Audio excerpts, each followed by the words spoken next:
llama equinococo. ¿Por qué les digo eso?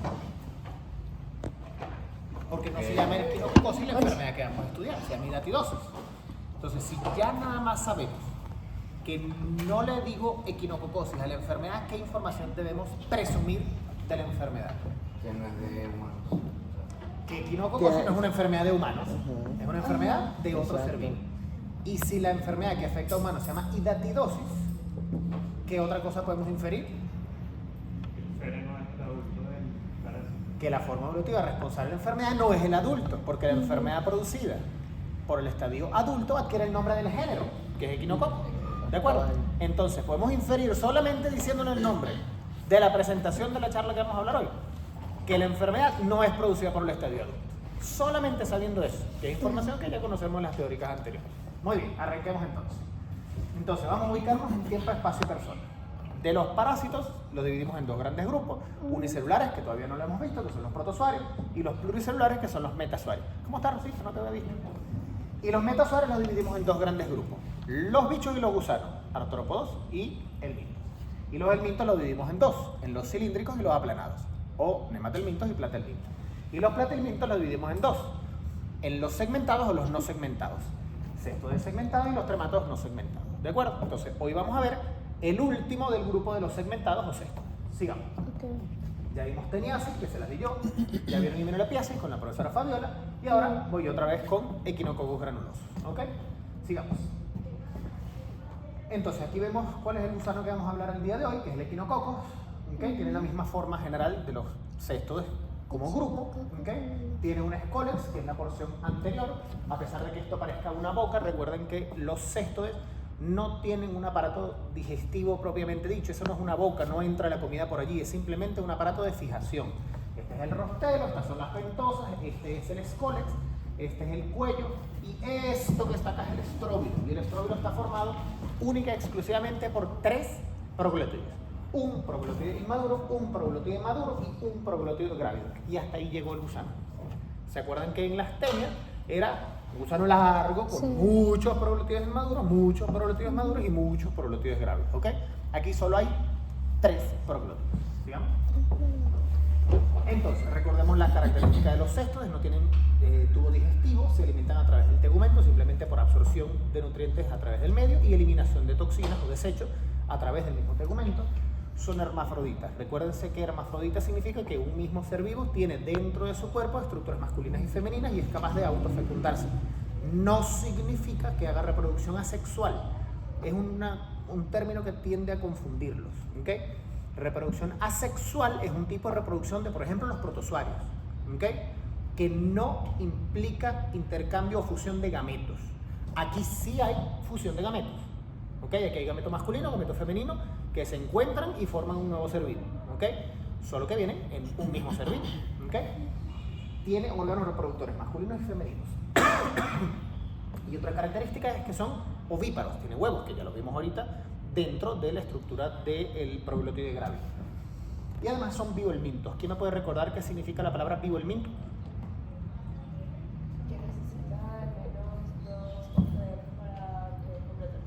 Necesita al menos 2 óperos vivos para poder completar su ciclo de vida. Y otra característica, que es una mnemotécnica, acuérdense que estos parásitos tienen larvas con nombres raros. ¿Se acuerdan cuál era el nombre raro que tenían las larvas de la astenia? Cisticerco. El nombre raro que tenían las larvas de Hymenolepis. Cisticercoide. Y el nombre raro que tiene la larva del equinococo, hidátide, o larva hidatídica. ¿Vale? Entonces, el nombre de la larva no tiene nada que ver con el nombre del género del parásito. ¿Vale? Sigamos. Entonces, dentro de las características específicas de equinococo, son blanquecinos o amarillentos, son pequeñitos, de 2 a 7 milímetros de largo, y el escólex es piriforme y globuloso, tiene 4 ventosas y un rostelo. El cuello es corto y el estróbilo, ya lo vimos, tiene un proglótido maduro, un proglótido maduro y un proglótido grávido. El grávido tiene entre 12 y 15 ramificaciones uterinas llenas de huevos. ¿Ok? Sigamos. Los huevos, por cierto, son indistinguibles de los huevos de Tenia. Ahora, si le digo que son indistinguibles, entonces, ¿cómo haríamos para diferenciarlos entre un huevo de Tenia y un huevo de equinococo? no va a haber manera de confundirlo, porque como les digo, el equinococo tiene como hospedador definitivo otro animal que no es el ser humano. Entonces, en una muestra de heces humana, no va a haber una expulsión de huevos de equinococo. Cuando veamos el ciclo de vida vamos a entender que es imposible que un ser humano expulse a través de la muestra de heces huevos de equinococo. Por lo tanto, no hay manera que se confunda. ¿De acuerdo? Entonces son esféricos, doble membrana, pardo, con estriaciones radiales, 6 pares de gancho en su interior y miden entre 30 a 38 milímetros de diámetro, micrómetros de diámetro. Exactamente igual a los huevos de toro. ¿Okay? La ovipostura es muy pequeñita, entre 500 a 800 huevos por cada proglótide grávido. ¿Recuerdan, para así refrescar, cuánto era la ovipostura de Ascaris, por ejemplo? 200. Entre 100 a 200.000 huevos por hembra por día. Fíjense la magnitud. O sea, es otro orden de magnitud completamente distinto. Y los huevos pueden sobrevivir durante semanas en ambientes y lugares húmedos y sombreados. Esto es importante porque es uno de los factores relevantes para como característica epidemiológica para la supervivencia de los huevos en el ambiente y que condiciona infecciones humanas. Ya con el ciclo lo entenderemos. Del huevo eclosiona el embrión hexacanto o oncofera, que es indistinguible de la tenia. Esto va a ocurrir en el ciclo de vida una vez que el humano ingiere los huevos. Vamos para allá, sigamos. Muy bien, fíjense que el huevo, igualito que el huevo de tenia, no hay manera de diferenciarlo. La larva oncosfera y luego tenemos la larva hidratídica, que son aquellas que están allá, dentro de parece un hígado. Y aquí está el adulto con el costelo, con la dolorera de gancho y las ventosas, que son cuatro. Sigamos. Muy bien. Van a haber diferentes maneras de clasificar las especies de equinococo. ¿Okay? La especie relacionada con la agricultura, que es por mucho la más común y la que más genera infecciones humanas, el equinococcus granuloso. Sin embargo, fíjense que hay diferentes especies y que se agrupan en genotipos diferentes, que van del G1 al G10. G significando genotipo, y diferentes genotipos pueden formar diferentes presentaciones. Algunos se agrupan, por ejemplo, en formas poliquísticas, es decir, que una vez que invaden al ser humano y forman manifestaciones clínicas dentro de los órganos que invaden, pueden formar lesiones de un quiste, de muchos quistes en diferentes presentaciones. ¿Ok? Sigamos. Ok. ¿Por qué es importante estudiar hidatidosis? Y digo hidatidosis porque hago referencia de la enfermedad que afecta humanos, porque ustedes van a ser médicos y van a ver la enfermedad en humanos. ¿Ok? Entonces afecta a más de 1 millón de personas a nivel mundial y está asociada con hábitos alimenticios específicos. Y es la contaminación de agua y alimentos con heces de perro. ¿Y heces de perro en qué condiciones? En heces de perro asociados a ganadería, particularmente ganadería informal, doméstica, poco controlada. No se imaginen tipo los grandes espacios de un hato gringo gigantesco con 800.000 cabras. No.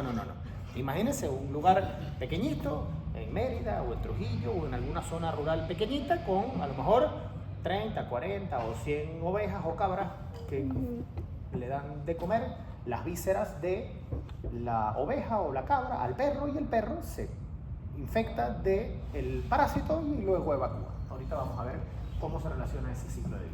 ¿Okay? Entonces, cuando el humano ingiere los huevos que tienen las heces del perro, es cuando se infecta. ¿Okay? Y se asocia a exposición laboral, es decir, granjeros de zonas rurales, manipulación de animales, sacrificio de animales de forma artesanal y alimentar a los perros con las vísceras crudas de los animales de granja, especialmente ganadería ovina. Y además es una parasitosis longeva que puede estar hasta 30 años oligosintomática o asintomática, es decir, puede pasar desapercibida por muchos años y la gente ni enterada que tiene esa parasitosis. Además, por estar en zonas rurales de poco acceso y ser oligosintomática o asintomática, la gente no va y ni se entera que está enferma. Sigamos. Ok. La incidencia en las regiones endémicas puede llegar a tener una tasa de 50 casos por cada 100.000 personas al año. Y la prevalencia es entre el 5 al 10%. Las regiones con mayor prevalencia es Argentina, Perú, África Oriental, Asia Central y China. Algunos países de América Latina, como Uruguay, Chile y Brasil, también tienen alta prevalencia. Y en estudios de animales tienen una prevalencia de hidatidosis. Y hablo de hidatidosis porque también hay animales que tienen hidatidosis, como las ovejas y las cabras, entre el 25 al 95% de los animales sacrificados en esas zonas endémicas. Sigamos adelante. Ok, ahora, ¿cuál es el impacto de esta parasitosis? Hay estadísticas muy viejas, fíjense que estas son del 2015, hay muchos subregistros de esta enfermedad por ser precisamente una enfermedad desatendida. Mueren alrededor de 19.300 personas por año y ocasiona una pérdida de 871.000 años de vida ajustados por función de discapacidad. ¿Qué significa eso? ¿Cómo se pueden perder 871.000 años de vida? Eso es como un absurdo, una locura, ¿verdad? ¿Cómo se traduce eso? Imagínate que tú, ¿cuántos años tienes?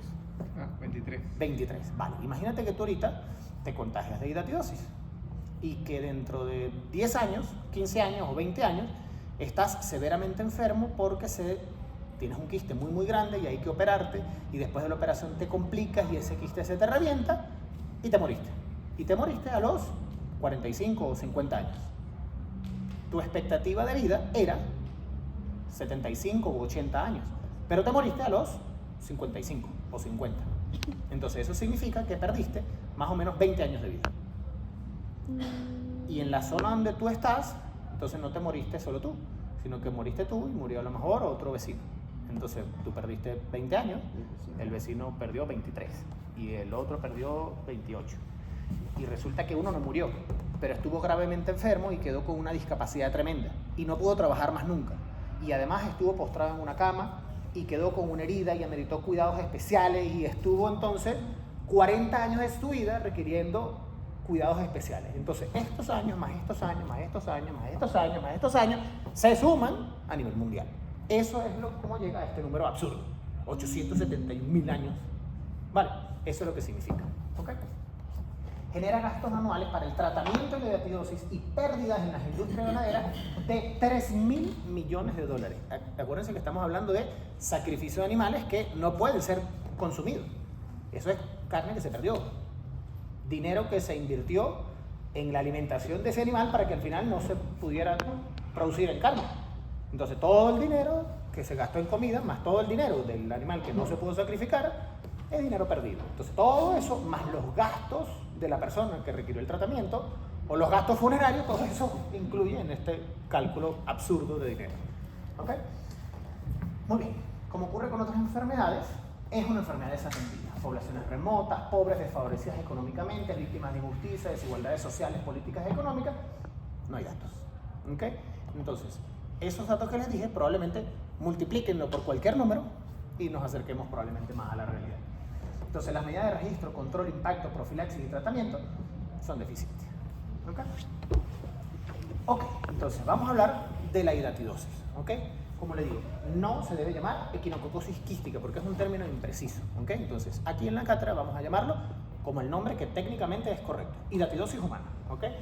Y repito con el nombre hidatidosis humana porque también hay hidatidosis ovina o caprina, que son cuando los animales que también padecen la enfermedad por el estadio larvario tienen hidatidosis. ¿Okay? La equinococosis está restringida al hospedador definitivo, que es el perro, o algunos animales silvestres como los lobos, pumas, cunaguaros y algunos otros animales carnívoros. ¿Okay? Hay formas también alveolares por otras especies de equinococos que están en formas silvestres. ¿Okay? Y hay formas no tropicales como la poliquística por el Bogeli y la uniquística por el Olicarpus. ¿Sigamos? Ok, entonces la equinococosis es una enfermedad veterinaria. En la mayoría de los casos es una enfermedad de perros, pero cuando intentamos el ciclo vamos a ver que no es solamente de perros, sino en general de un depredador carnívoro. ¿Okay? ¿Y qué ocurre cuando los perros se alimentan de las vísceras crudas de los animales de granja, como por ejemplo las ovejas infectadas con hidatidosis? La ingesta de las larvas desencadena equinococosis, que es en el parásito adulto, dentro del perro. El parásito adulto se desarrolla en el intestino delgado del perro y va expulsando los huevos, y esos huevos expulsados a través de las heces del perro es lo que va a ser la forma evolutiva infectante para el ser humano. ¿De acuerdo? Vamos ahora a ver el ciclo de vida para verlo más gráficamente. Entonces, en gris vemos lo que ocurre de forma natural. ¿Okay? El perro tiene el parásito adulto dentro de su intestino, ese parásito va liberando los huevos salen a través de las heces y caen a la tierra, a la grama, a cualquier sitio. ¿Okay? Y vienen las ovejas, que están en la granja donde está ese granjero rural, en esa zona desfavorecida, desprotegida, donde hay 30, 40, 50 o 100 ovejitas, y las ovejas están pastando todo el día. En algún momento esa oveja va a pastar y va a comer la grama donde ese perro hizo pupú. ¿Y qué va a comer la oveja? Las heces con los huevos. Entonces, cuando la oveja ingiere las heces con los huevos, esos huevos eclosionan, se libera el embrión hexacanto, perfora el intestino, tiene una fase de migración sanguínea y va a aterrizar en cualquier lugar donde le da la gana. Específicamente, las formas de equinococos granulosos va a tener predilección por las vísceras de las ovejas. Entonces va a estar, por ejemplo, en el hígado, en el vaso, en los pulmones, en diferentes lugares, pero fundamentalmente en el hígado. Entonces la oveja va a ser el hospedador intermediario y va a tener hidatidosis. Esa oveja, cuando va a ser sacrificada, la matan y se da cuenta que tiene hidatidosis. Entonces, ¿qué va a hacer el dueño de la oveja? Va a agarrar todas las vísceras y se la va a dar al perro para que se las coma. Porque el perro come las vísceras de los animales que va a sacrificar. Y se la dan cruda. Saca el pulmón, saca el hígado, saca el vaso, saca el intestino y se lo da al perro para que se lo coma. ¿Qué está ingiriendo el perro? Las larvas vivas que están dentro de los órganos del animal que acaba de sacrificar. Entonces el perro ingiere las larvas, que es la forma evolutiva infectante para el perro, y esas larvas se liberan en el intestino y se transforman en adultos, que quedan en el intestino y ahí se completa el ciclo. Entonces este es el ciclo natural. Ajá. Vamos a ver ahora qué ocurre Con el humano. en un ciclo selvático. Cambien ustedes el mamífero herbívoro que quieran por el mamífero carnívoro que quieran y van a tener la hidatidosis y la equinococosis que ustedes quieran. Pongan aquí un ratoncito y pongan aquí un zorro y van a tener una hidatidosis silvestre. Pero pongan aquí, por ejemplo, una ardilla y un puma y van a tener otra hidatidosis. Pongan aquí un mapache y un animal felino del norte de América del Norte y van a tener otra hidatidosis. Váyanse a Europa y vayan a otro sitio y van a tener otra hidatidosis. Es decir, no es exclusiva Del perro y oveja. Ujú. Va a haber ambientes naturales, salvajes o silvestres en donde van a tener un depredador carnívoro y un mamífero herbívoro. El mamífero herbívoro va a comer pupú del carnívoro y el carnívoro va a comer las tripas y la carne del herbívoro que tiene hidatidosis. ¿Sí se entiende? Entonces, ¿cómo entra el humano en este ciclo? Cuando el humano se comporta como el herbívoro. Entonces, si el granjero está metido y el perro está cuidando la casa y el perro está en la granja y el perro está en los alrededores de la casa y resulta que ese granjero tiene al lado de su casa un sembradío de tomate, papa, zanahoria, ocumo y el perro se pupó allí, ¿qué va a comer el granjero cuando se coma su papa, cebolla, tomate? Y así es como el humano se va a infectar. O si, por ejemplo, alguno de ustedes se va al alpinismo en Alaska y toman agua de un río en donde un puma hizo pupú. Hay un episodio de Doctor House que es así. Una gente que se fue a ir a un sitio de camping y entonces se enfermó de hidatidosis y Doctor House, para expresar que tenía hidatidosis, le dio con un bastonazo en el vaso y le reventó el quiste hidatídico, por poco se muere el paciente. Pero bueno, ese es otro cuento. Sigamos. Entonces aquí vemos las estructuras anatómicas identificadas. Aquí fíjense que una de las cosas importantes es esta estructura que es el poro genital, que es donde se fusionan los gametos y donde hay la liberación de los gametos sexuales para después formar los huevos en el proglótide grávido y después se liberan a través de él. ¿Ok? Sigamos. Muy bien. Entonces, en la equinococosis, que es la enfermedad del perro, la puerta de entrada es la vía oral, la forma infectante es la hidatidosis o larva, y el mecanismo de infección es una infección por ingesta de las vísceras del ganado infectado por hidatidosis. Pero ¿sigue? Entonces, aquí en la equinococosis, la forma evolutiva responsable de la enfermedad del perro, y por eso que les pongo el dibujo del perro aquí arriba, la forma evolutiva es en el adulto. Sigamos. Okay. Entonces, el hábitat definitivo de la equinococosis es una parasitosis intestinal luminal veterinaria, ¿okay? En donde la forma de dispersión es el huevo, que son las mismas características de los huevos de Tenia que ya les mencioné. Sigamos. y en donde las manifestaciones clínicas no nos importa porque no somos veterinarios. Al menos que esté pediatría. ¿Sí? Bueno, él dice que a menos que estudiamos pediatría. Pero entonces, nosotros no nos vamos a poder a estudiar qué es lo que le pasa al perrito. ¿Ok? ¿Sigamos? Entonces, ¿qué es lo que sí vamos a ver nosotros? La diatidosis humana. ¿Sigamos? Entonces, vamos a ver, y es por eso que le puse el dibujo ahí arriba de un humano, vamos a ver qué pasa con la diatidosis humana. Es una enfermedad zoonótica causada por la presencia del estadio larvario o hidátide en tejidos de múltiples órganos. El más común es el hígado, ¿ok? Pero puede pasar en diferentes partes. Entonces, nota importante, la enfermedad parasitaria producida por la forma adulta adquiere el nombre del género del parásito. Por ejemplo, Echinococosis, Teniasis, Ascaridiasis o Ascariasis. La enfermedad producida por la forma larvaria adquiere el nombre de la larva del parásito. Por ejemplo, hidatidosis, cisticercosis o síndrome de larva migras visceral. Por ejemplo, por toxocaro. No se llama toxocariasis, no se llama oncocercosis, no se llama teniasis, que hace referencia a la enfermedad por estadio adulto. Entonces, en humanos, la hidatidosis es la puerta de entrada vía oral, la fórmula antiinfectante son los huevos y el medio de infección es la ingesta de agua o alimentos contaminados con las heces de perro o zorro o cualquier mamífero carnívoro que a ustedes les provoque decir que tengan huevos de echinococo.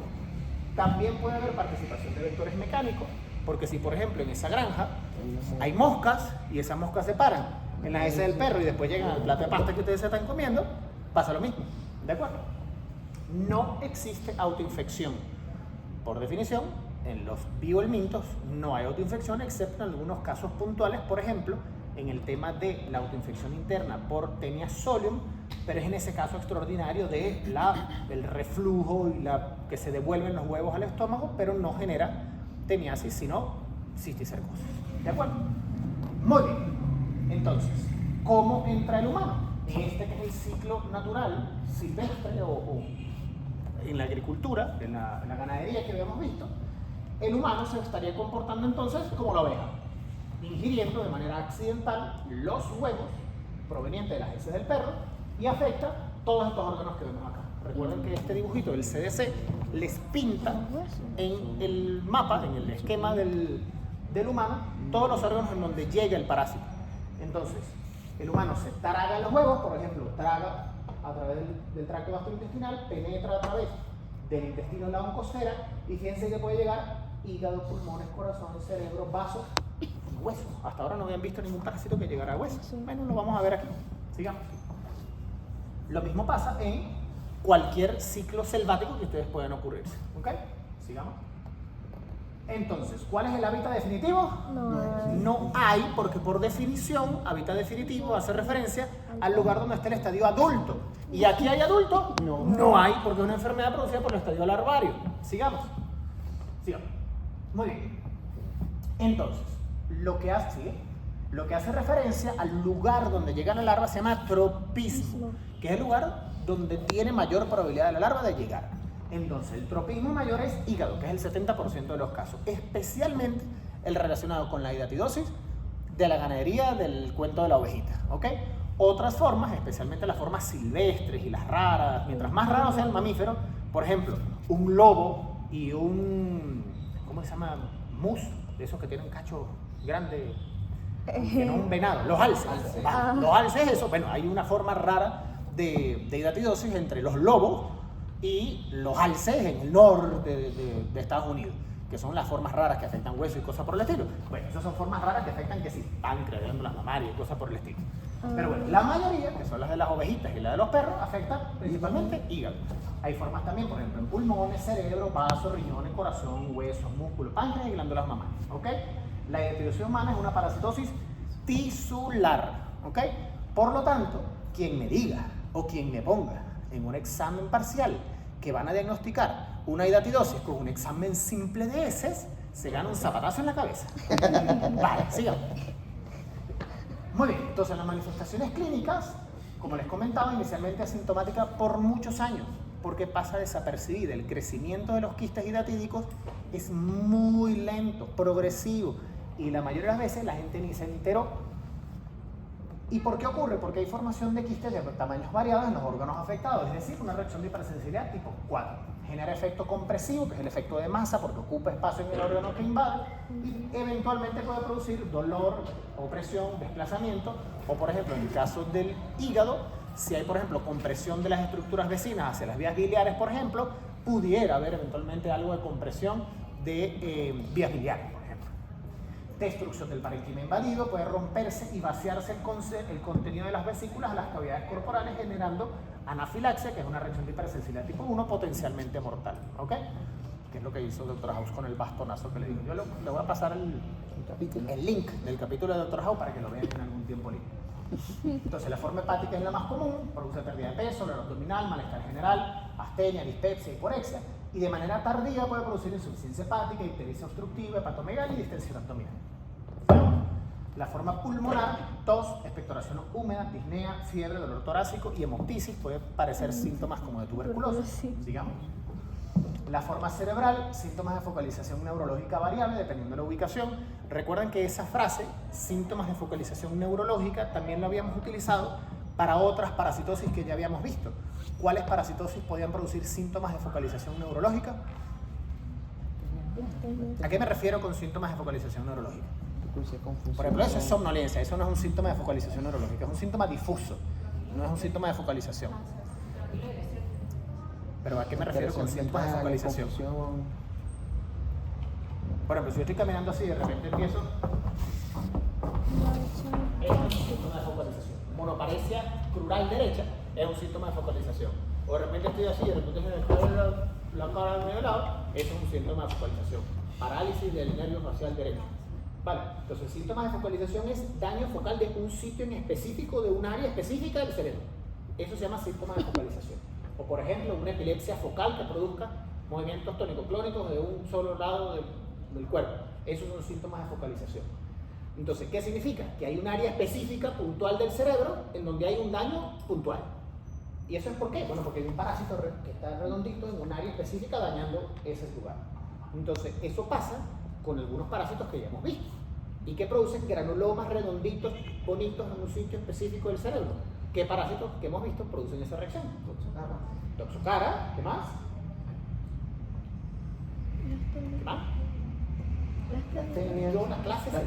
Tenia, la cisticercosis. Entonces, la cisticercosis y en la larva migra visceral por toxocara pueden producirse síntomas de focalización neurológica. Bueno, en la hidatidosis cerebral también puede haber síntomas de focalización neurológica. ¿Okay? ¿Y este no produce eosinofilia? Todo parasitosis tisular puede producir en grados variables diferentes niveles de eosinofilia. Hay algunos parásitos que producen hipereosinofilia, como por ejemplo estrongiloides, y hay parásitos que producen menos eosinofilia, como por ejemplo hidatidosis. Porque la formación del granuloma y la calcificación de la larva hidatídica hace que se atenúe mucho la eosinofilia. ¿Okay? En las formas renales, hematuria, proteinuria, dolor lumbar, insuficiencia renal. En las formas óseas, destrucción de la trabécula, necrosis ósea, deformación, fracturas y dolor óseo. Y en los quistes van aumentando de tamaño, generando vesículas hijas en su interior, generando protoescoles, y las formas larvarias no evolucionan. Es decir, el hecho de que yo tenga una vesícula y vaya generando nuevas vesículas hijas en su interior, eso no significa que de repente una de ellas va a evolucionar en un adulto. No. ¿Por qué? Porque son vivolmintos. Y recuerden que por definición, vivolminto a juro necesita otro ser vivo para poder evolucionar. Si no existe ese otro ser vivo, no es que evoluciona por más que pasen 30 años, 40 años, no va a evolucionar porque son vivolmintos estrictos. Sigamos. Entonces, puede haber eosinofilia como manifestación paraclínica. Recuerden, importante, que si nosotros le pedimos manifestaciones clínicas, no responden eosinofilia. No es que yo vea un paciente y le diga, mira, este tiene 3% de eosinófilo, no, este tiene 17% de eosinófilo. No, eso no existe, no se ve. Entonces, eosinofilia no es una manifestación clínica, es un dato, es un reporte paraclínico de laboratorio, ¿ok? Y puede haber un hallazgo paraclínico, por ejemplo, en un reporte de imagen, en una ecografía, o en una tomografía, o en una radiografía, de una lesión tumoral quística en algún órgano. Por ejemplo, hígado, vaso, pulmones, cerebro, etc. ¿Ok? Entonces, aquí tienen, ¿se acuerdan que les había hablado de ese binomio entre el mamífero herbívoro y el mamífero carnívoro? Bueno, aquí están. Aquí tienen diferentes especies de equinococos, diferentes genotipos de cómo se clasifican, diferentes hospedadores intermediarios, diferentes hospedadores definitivos. Fíjense, por ejemplo, roedores pequeños con zorro rojo, lapas, conejos o liebres con pumas, ocelotes o jaguarandí. Por ejemplo, cerdo como venado, renos y alce con lobos del norte de América. Entonces, diferentes formas de hidatidosis o de hidatidosis equinococosis pueden ocurrir en diferentes ambientes, en diferentes localizaciones. Sigamos. Así se ve un hígado y así se ven los quistes hidatídicos. Dentro de esos quistes están las larvas. Sigamos. Unas metras. Tal cual. Sí, vamos a ver acá para que lo vean mejor. ¿Ven? Así se ven las lesiones pulmonares en la radiografía y cuando se ven en la tomografía se ven como lesiones redondeadas. Cuando ustedes encuentren eso, si ven un paciente que tenga esas lesiones y llegue con tos, hemoptisis, pérdida de peso, astenia, y ustedes ven eso, por favor no piensen como primera causa hidatidosis, van a pensar que primero el paciente tiene una metástasis pulmonar de cualquier tipo de cáncer. Si es un hombre, búsquenle cáncer de próstata, si es mujer, búsquenle cáncer de mama. Y si eventualmente es un ganadero y que vive en Mérida, en Trujillo, o que viene de Argentina o de Uruguay y tiene un perrito y el perro hace pupú en las papas que se está bien. Si hay un antecedente epidemiológico pertinente y le encuentran 8% de eosinófilo, 10% de eosinófilo, está bien, pídanle una serología para hidatidosis. Pero si se encuentran eso de entrada, lo primero que van a pensar es metástasis pulmonar de algún tipo de cáncer. Vale, sigamos.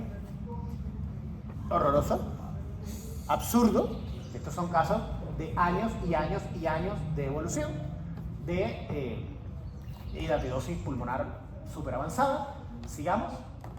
Estos son quistes que producen un discreto aumento de volumen en el cerebro, así es como nosotros nos imaginamos ustedes cuando hacen algunas respuestas en los exámenes parciales, una gran masa vacía que no genera respuestas coherentes.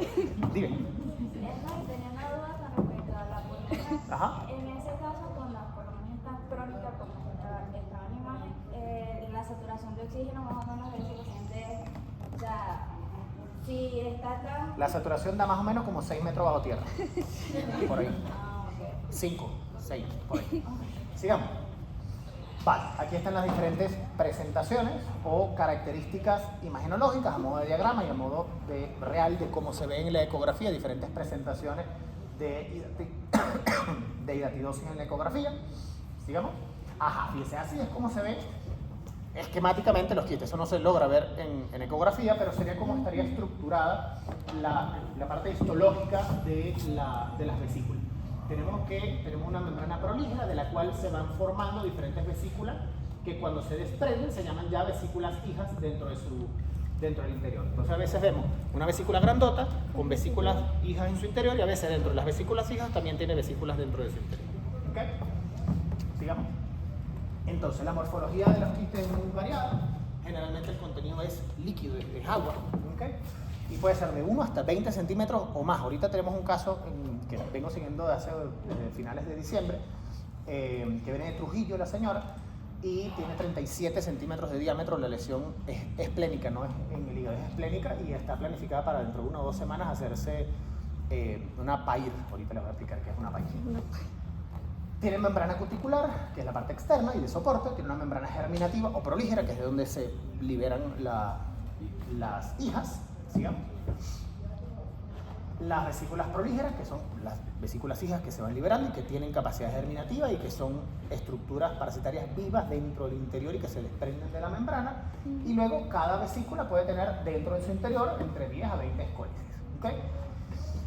Eventualmente, esas estructuras larvarias que están vivas se pueden morir, es decir, después de 10, 15, 20, 30 años, eventualmente el parásito muere. Cuando muere, esa estructura quística se degrada, el parásito muere, y las estructuras blandas se destruyen, se descomponen, se degradan. Pero queda una parte de esas estructuras en el fondo del quiste, fundamentalmente los ganchos de los rostelos. Esos ganchos quedan en el fondo, por gravedad caen en el fondo del quiste, y queda a modo de arenilla. En la práctica, cuando la vayamos a ver, van a encontrar unos frascos en el laboratorio que tienen arenilla hidatídica, que no es más los detritos de la destrucción de las larvas hidatídicas en conjunto con los ganchos, que es de quitino, un material resistente, como si fuera pelo o uña, y que queda en el fondo a modo de arenilla, y que el estudio de esa arenilla, cuando se aspira el contenido de los quistes, en los pocos y escasos casos que ameritan cirugía para drenaje, el estudio de esa arenilla puede ayudar a confirmar el diagnóstico de hidatidosis porque se ven los ganchos en el contenido del quiste. ¿Okay? Entonces, resumen. Los mecanismos de acción patógena del equinococosis, una enfermedad veterinaria, no es relevante desde el punto de vista de la medicina humana y tiene impacto en la industria ganadera. La hidatidosis produce una reacción de hipersensibilidad tipo 4, que es el granuloma que genera alrededor de cada vesícula, y si se rompe puede generar una reacción anafiláctica potencialmente mortal. Y obviamente mecánico, porque es una lesión que puede ser de tamaño variable y que produce un daño mecánico por ocupación de espacio. ¿Ok? Un LOE, correctamente. Entonces, complicaciones. Bueno, la hidatidosis es de difícil diagnóstico y con secuelas sistémicas a largo plazo, si no se detecta a tiempo, puede ser mortal, especialmente si se rompe. Y el riesgo ocupacional. Imagínense un ganadero con 1, 2, 3 o la cantidad de lesiones que sea en hígado, vaso, pulmón y demás. ¿Ustedes creen que un ganadero está así tranquilito, viendo televisión, rezando un rosario, así? O está encima de un caballo, está ordeñando con el riesgo de que le den una patada en el hígado. Entonces, tiene riesgo de que se le reviente cualquiera de los quistes en cualquiera de sus actividades cotidianas. Entonces, puede pasar de manera accidental que ante cualquier accidente laboral que tenga ese trabajador, simplemente, ¡ay, se murió! Y nunca se diagnosticó que tuvo una hidatidosis. Simplemente asumieron que fue un accidente muy grave, que fue una herida muy grave, y no lo mató la herida, lo mató fue la ruptura del quiste hidatídico que tenía alguna víscera interna. Muy bien. Ahora, si por algún milagro de la vida esa persona recibe atención médica o por algún milagro el quiste era pequeño y no murió de la anafilaxis posterior a la ruptura, recuerden que dentro del quiste las larvas están vivas. Y si esas larvas vivas sobrevivieron y el paciente sobrevivió, esas larvas pueden sembrarse en el peritoneo. Si se rompieron del hígado y se siembran, bueno, pasa esto. Ocurre una siembra secundaria. Eso se llama hidatidosis secundaria. Se revienta el quiste primario, pero se sembró en todo el peritoneo. Entonces, todas las vesículas hígadas se sembraron en toda parte del peritoneo. Y esta es una de las razones por la cual no se hace de rutina operación de hidatidosis, porque el riesgo de siembra secundaria es alto, especialmente si el paciente no ha recibido tratamiento antihelmíntico previo. Es decir, si la larva está viva y viable y por alguna mala suerte en el momento de hacer la cirugía el quiste explota o se drena el contenido del quiste hacia el peritoneo, hay mucha probabilidad de que la hidatidosis se siembre en peritoneo. Entonces, en vez de tener un quiste, va a tener 35. ¿Vale? Entonces, no piensen que solamente porque encuentren un quiste grandote en el hígado, en el vaso o en donde sea, si van a ser cirujanos, no operen todo lo que se vea grande y feo. Muchas veces solamente dando tratamiento antiparasitario y con paciencia, el quiste se arruga y se va poniendo chiquitico, chiquitico, chiquitico, o queda un espacio muerto, vacío, dentro del hígado y ya está. Y ahí quedó. Termina calcificándose y ahí se queda. Sigamos. Entonces, ¿cuál es la inmunoparasitología? Bueno, hay una evasión de la respuesta inmune porque puede eventualmente llegar a órganos inmunoprivilegiados, como por ejemplo el sistema nervioso, en donde la respuesta inmune del hospedador se aguanta para no generar inflamación excesiva allí, y ya la formación del granuloma mitiga o regula la migración de las células que logran o que lograría matar el parásito. Hay migración de células fagocíticas, linfocitos y fibroblastos que lo que hacen es encapsular, más nada. Lo encapsula y simplemente contiene la infección en ese lugar. ¿Okay? La formación de anticuerpos circulantes no logra controlar la infección. ¿Por qué? Porque los anticuerpos difícilmente van a llegar a los órganos inmunoprivilegiados o dentro del espacio tisular donde está el parásito invadido, y mucho menos atravesar la membrana del quiste para lograr atacar el parásito. ¿Okay? Entonces, el diagnóstico, recuerden que es por fases y por niveles. Tenemos un diagnóstico clínico, que ya lo sabemos, ya conocemos las manifestaciones clínicas y las complicaciones que puede producir la hidatidosis, ya conocemos el ambiente epidemiológico, sabemos cuáles son los factores de riesgo, cuál es la población más vulnerable, conocemos el ciclo de vida del parásito y ya sabemos cuáles son los factores de riesgo que pueden conllevar a que eso ocurra. Vamos a pensar, ¿existirá la posibilidad de yo tener un diagnóstico parasitológico en hidatidosis? Vamos entonces a pensar en parasitosis que se parezcan a esta. Vamos a retroceder entonces a la larva migrans visceral. En la larva migrans visceral, ¿teníamos diagnóstico parasitológico? No de rutina. Entonces, otra parasitosis, en la cisticercosis, por ejemplo, en la neurocisticercosis o en la cisticercosis muscular, ¿hacíamos de rutina diagnóstico parasitológico? No. Entonces, por similitud, aquí tampoco vamos a tener un diagnóstico parasitológico, a excepción de los muy escasos contados en donde vayamos a hacer PAIR, que es punción, aspiración, instilación y reaspiración, que es una de las técnicas que se pudieran hacer para el drenaje de los quistes. No vamos a tener un diagnóstico parasitológico en la hidatidosis. Entonces, si no tenemos ese diagnóstico parasitológico de forma de rutina, ¿qué nos va a quedar? Diagnóstico inmunológico y los complementarios, dentro de los cuales los imaginológicos son particularmente útiles. ¿Vale? Entonces, el diagnóstico parasitológico se haría en equinococosis, en medicina veterinaria, en donde haciendo estudios coproparasitológicos de los perros, sí puedo diagnosticarlo. Y se le puede dar tratamiento antiparasitario, antihelmíntico a los perros para cortar la transmisión de la parasitosis entre perros y ovejas y entre perros y humanos. Y así corto el ciclo de transmisión. ¿Vale? Entonces, en hidatidosis humanas utilizo el diagnóstico imaginológico e inmunológico con los antecedentes clínicos y epidemiológicos. Entonces, ¿qué puedo utilizar en imágenes? Ecografía, tomografía y resonancia con contraste en el área afectada. Utilizo serología, por ejemplo, técnicas de ELISA, tanto para antígenos como anticuerpos de equinococo, y en casos excepcionalmente raros se hace diagnóstico parasitológico, bien sea por biopsia o por drenaje del contenido de los quistes, con riesgo inminente de ruptura o que ocasione efecto compresivo importante. Por ejemplo, esta paciente que le vengo comentando tiene un quiste sumamente grande en el vaso, muy cerquita de la cápsula. Entonces, esos son quistes que tienen un riesgo inmenso de ruptura y aparte están muy cerca del hilio esplénico. Es decir, si ese quiste se rompe, adiós luz que te pagaste. ¿Okay? Entonces, esa paciente está siendo planificada para una esplenectomía, en donde el quiste ni se va a tocar. Simplemente se agarra el vaso, se corta el hilio y se saca. Ya está. ¿Vale? En algunas ocasiones se puede hacer una técnica que se llama PAIR. PAIR significa punción, aspiración, instilación, en donde se instila o formalina o alcohol absoluto para matar las larvas que están dentro del quiste, y luego reaspiración, porque no le puedo dejar formol o alcohol absoluto dentro del quiste, ¿verdad? Entonces, dreno, inyecto alcohol, quemo todo lo que está por dentro y luego vuelvo a aspirar. Y entonces las paredes del quiste hacen... ¿Se arruga? ¿Sí? Y luego se termina calcificando, fibrosando, y queda una cicatriz. ¿Vale? Esa es una de las técnicas que se utiliza. Punción, aspiración, instilación y reaspiración. P-A-I-R. PAIR. ¿Sigamos? Entonces, el tratamiento antihelmíntico con albendazol o praziquantel es prolongado y lo que logra es destrucción de las fases larvarias en el interior de los quistes, pero no hace que desaparezcan los quistes.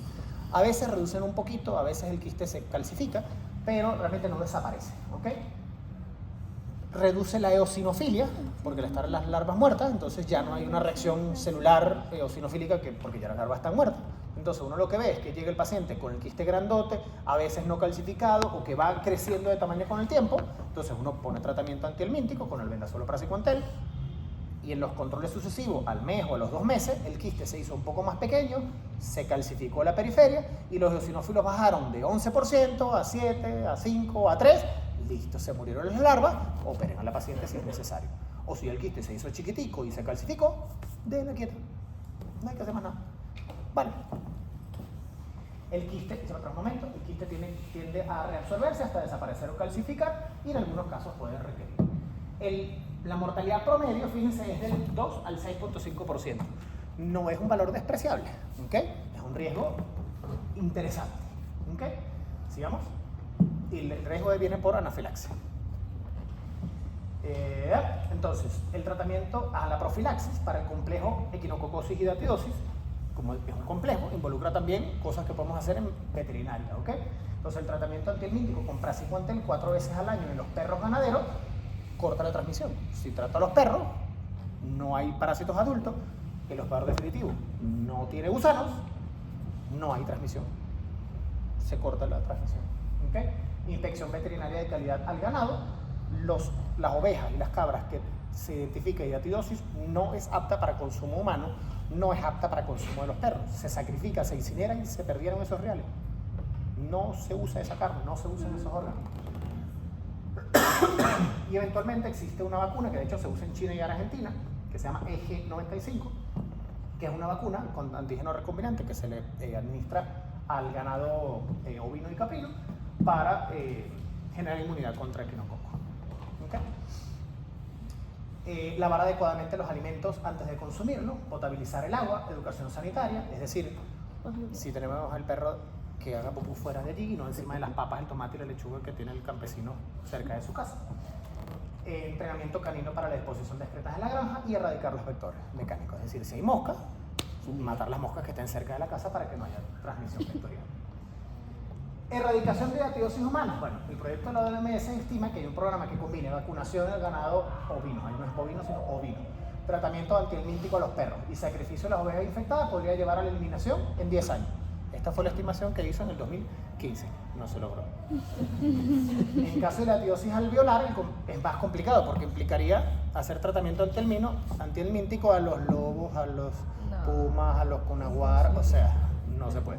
En general, tengan como concepto que una enfermedad que sea una zoonosis no se puede erradicar. No hay manera de erradicar una enfermedad que tenga un comportamiento zoonótico. Tendremos que comportarnos como Hitler, erradicando todos los animales de la faz de la tierra para evitar que haya algún contagio humano. Entonces, tengan como concepto, podrá controlarse, podrá mitigarse, podrá reducirse, pero eliminar o erradicar no es posible cuando tengamos una enfermedad que tenga un comportamiento zoonótico. ¿Preguntas?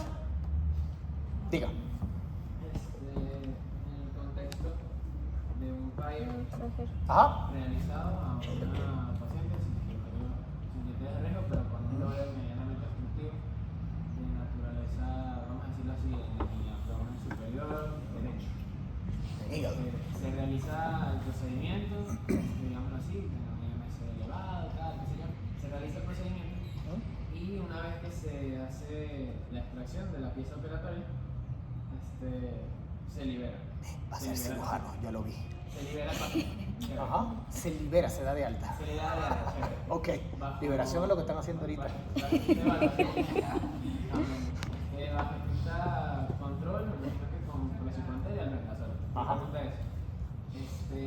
Frente a ese riesgo de diseminación asociado al PAIR, ¿cuál sería la profilaxis o la vigilancia que Generalmente el paciente se mantiene con tratamiento antihelmíntico antes, durante y después al PAIR. Se mantiene. Pase, doctor, por favor, bienvenido. Ya acabo de terminar. Todo suyo. Con usted, el doctor Oscar Noya. Doctor Oscar Noya, eminente parasitólogo tropicalista, mi profesor de parasitología cuando yo era estudiante. Una maravilla tenerlo todavía en la cátedra y seguro aprenderán muchísimo, como lo hice yo hace unos años, que no lo voy a decir hace cuánto tiempo fue.